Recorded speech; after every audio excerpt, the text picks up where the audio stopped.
Today we're going to be examining some source material that deals with an incredibly painful and pivotal event in modern history, the September 11th attacks.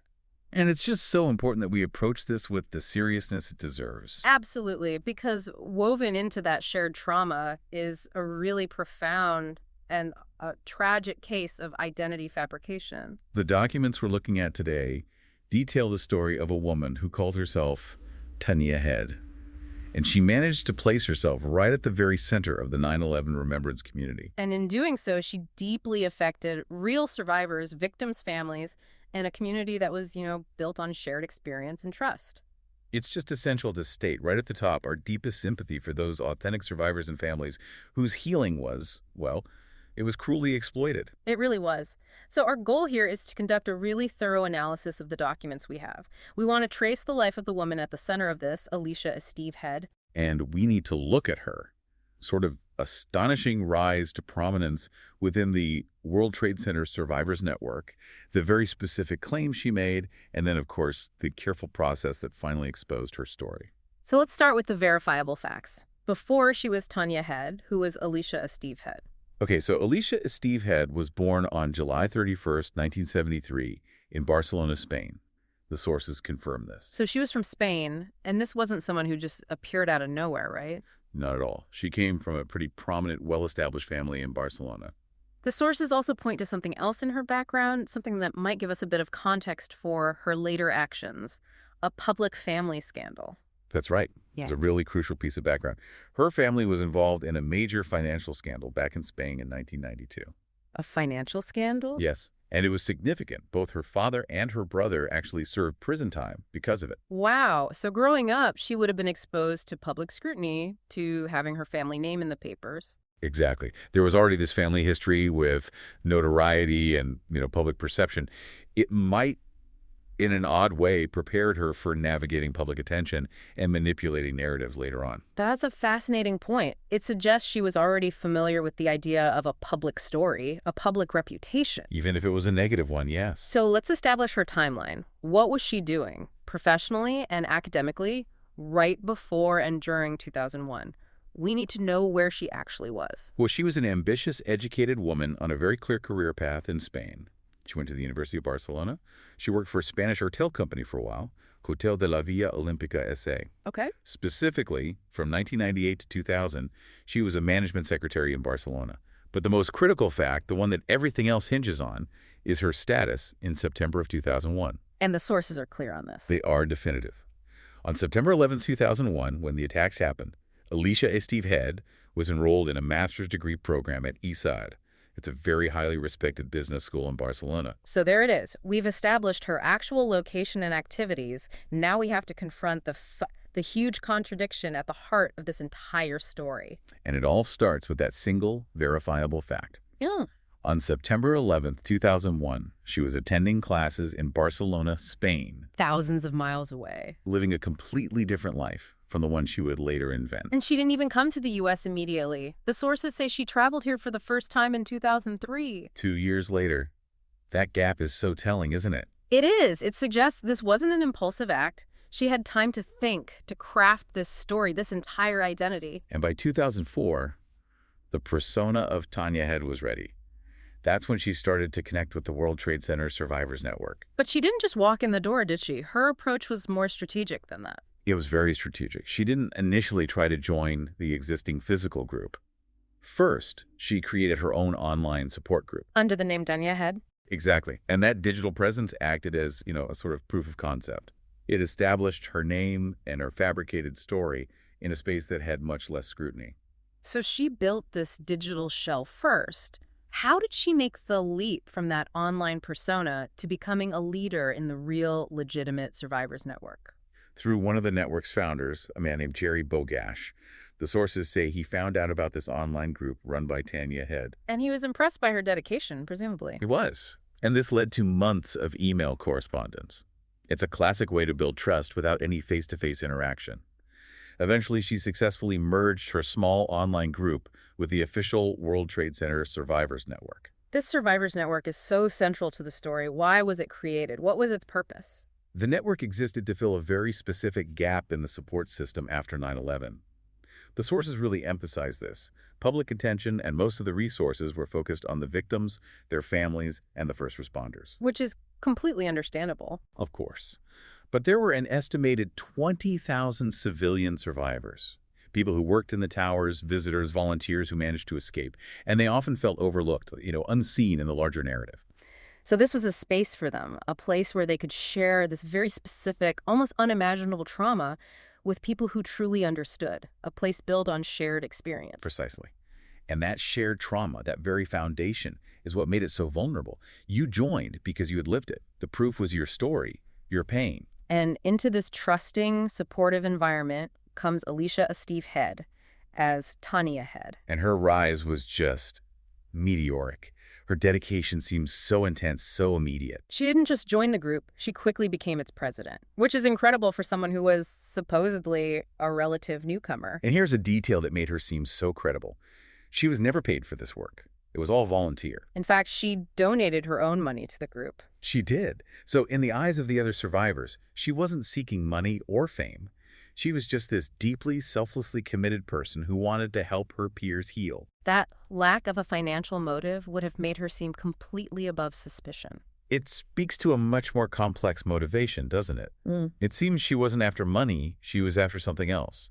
Validation, importance, maybe. Emotional currency, the status that came with being a survivor of that event. Exactly. So let's get into the narrative itself. Because the story she constructed was, it was incredibly specific and emotionally resonant. It was engineered, really, Right. perfectly designed to place her right at the physical and emotional heart of the disaster. The core of it was her location.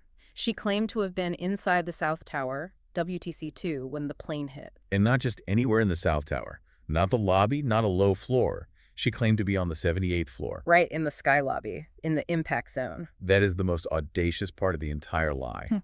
To put that in perspective, we have to look at the numbers. Only 19 people who were at or above the point of impact in the South Tower actually survived. So by making that claim, she was elevating herself to the status of a miracle survivor, someone who had defied impossible odds. It made her story instantly powerful, almost mythological. And she had something else, something tangible. The physical proof. She claimed she'd been severely burned and she had a very visible injury on her arm. Yes, the sources are clear that everyone who met her saw this injury. A physical scar gave real substance to a completely fictional story. A scar is powerful evidence. In a community built on shared wounds, both physical and emotional, it would have just stopped questions before they were even asked. It did. You see the injury, you hear the story, you believe. But she didn't stop with the physical claims. She layered on these deeply emotional details. The personal loss. She claimed her fiancé, Dave, was killed in the North Tower. Sometimes she called him her husband, sometimes her fiancé. But the core of that story was consistent. She wasn't just a survivor. She was also a grieving widow. That dual status is key, isn't it? It allowed her to connect with both survivor groups and victims' family groups. It maximized her influence across the entire 9/11 community.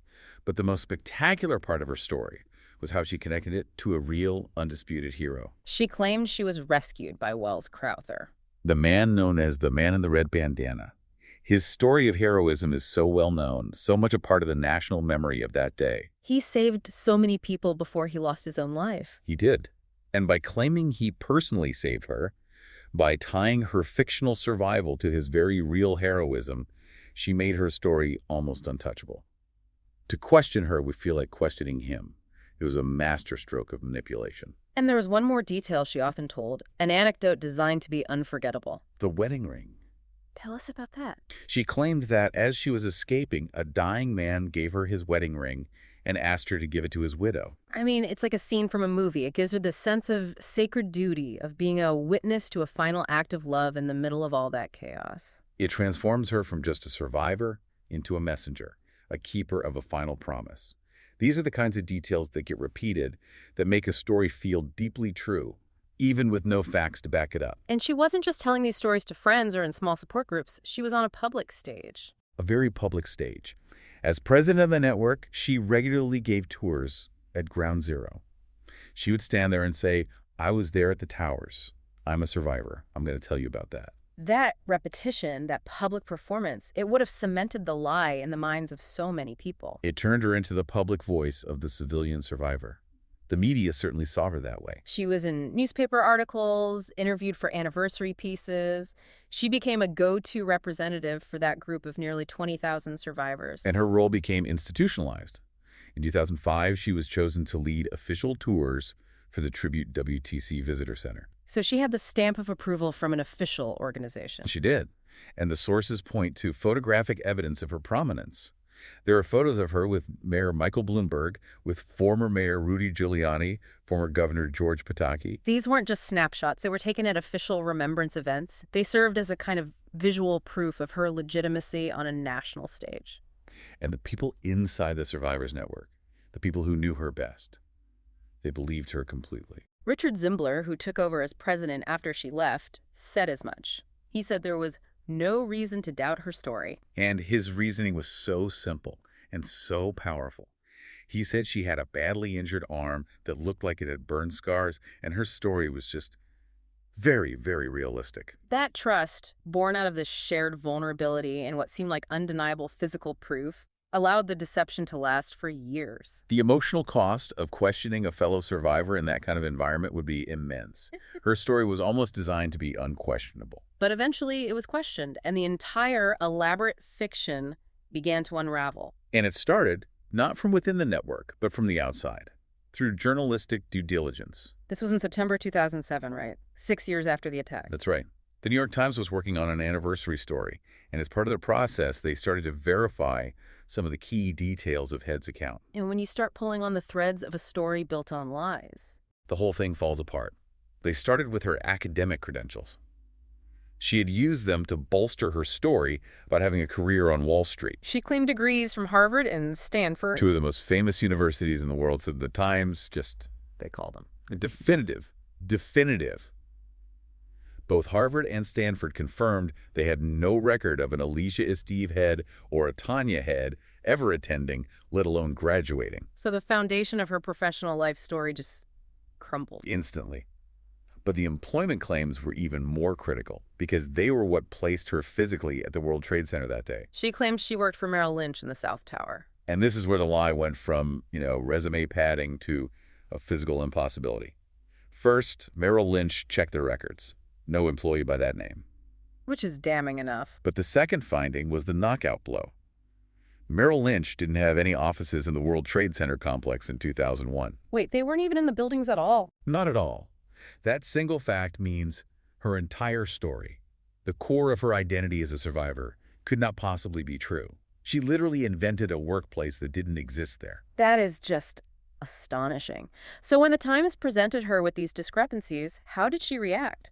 She knew the game was up. She immediately went into evasion mode. She canceled interviews. 3 of them. 3 scheduled interviews with the Times. She just backed out. And then she stopped talking to all reporters completely after years being so public, so vocal, that sudden silence was a confession in itself. And then there was the story of Big Dave, the fiancé she claimed died in the North Tower. A huge part of her emotional appeal. The Times approached his family, very respectfully, to verify the relationship. And what did they find? The family confirmed they had never, ever heard of a woman named Tania Head. So the great love story at the heart of her tragedy Was a complete fantasy. That must have been devastating for the people in the network who had mourned with her for years. How did the Survivors Network react when the Times brought all of this to them? This must have been an incredible shock. The shock was immense, but their action was swift. Once the facts were laid out, no degrees, no job at Merrill Lynch, no fiancé, they had to confront the reality. I took a vote. Yes. Yeah. By the last week of September 2007, the group held a vote, and they removed her as president and director. I can't even imagine the sense of betrayal. To build a community on shared suffering and then to find out your leader's suffering was a performance. The violation of trust in that kind of safe, intimate space is just. It's immeasurable. And the final definitive proof of where she really was on 9/11 came from her home country. That's right. A newspaper in Barcelona, La Vanguardia, was the one that ultimately put the final nail in the coffin. They had access to local records and classmates. And they confirmed what the Times had uncovered. They did more than that. They confirmed with evidence that Alicia Esteve Head was physically attending classes at ISAD in Barcelona on September 11th, 2001. She was in school. In school. And she continued in that master's program until June of 2002. She completed almost the entire academic year after the attacks. Which means she was likely planning this, conceptualizing the Tania Head persona, while she was still a student in Spain. It seems so. Classmates even recalled her talking about wanting to move to New York someday. This brings us back to the scar, the one piece of physical evidence that made her story so believable for so long. If she wasn't burned in the towers, where did it come from? Well, the sources show she had other stories for that scar, long before she ever came to America. Her classmates in Barcelona remembered her telling them it was from either a car accident or a horse riding accident. So she had a real injury. A real injury, but with a completely different origin story. A 2012 documentary on the case specified that the injury was from a rollover accident while she was traveling along the coast of Spain. She repurposed a real scar for her fictional trauma. So once the story was completely exposed internationally, what was the immediate fallout for her? She vanished.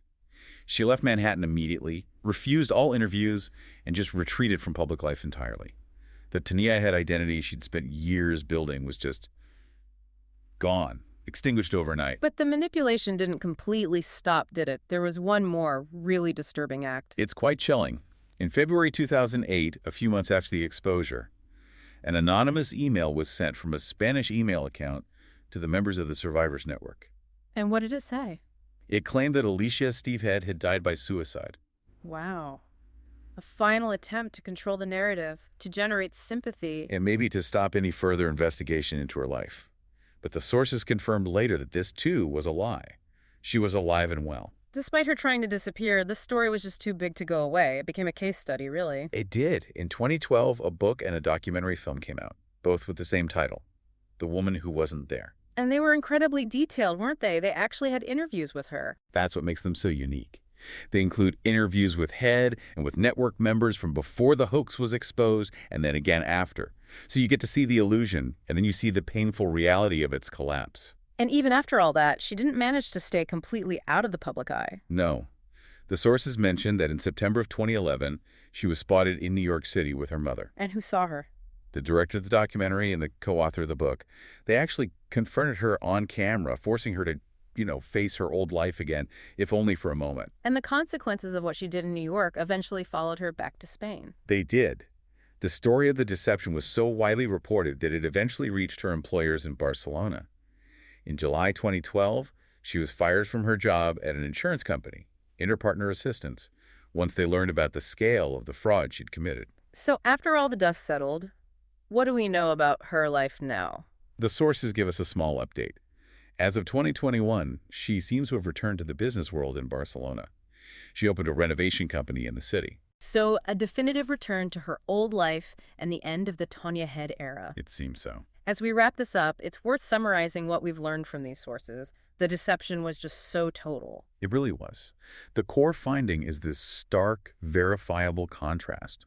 On one side, you have the real Alicia Esteve Head, the educated management secretary and student safe in Barcelona. On the other, the invented Tania Head, the heroic survivor, the grieving widow, the woman saved by a national hero. And at the center of it all is this profound violation of trust. The Survivors Network was created for healing based on a shared, authentic trauma. When she inserted this fiction into that sacred space, it must have been devastating. It forces genuine survivors to look back at their own healing, at their own vulnerability, and see it through a lens of betrayal.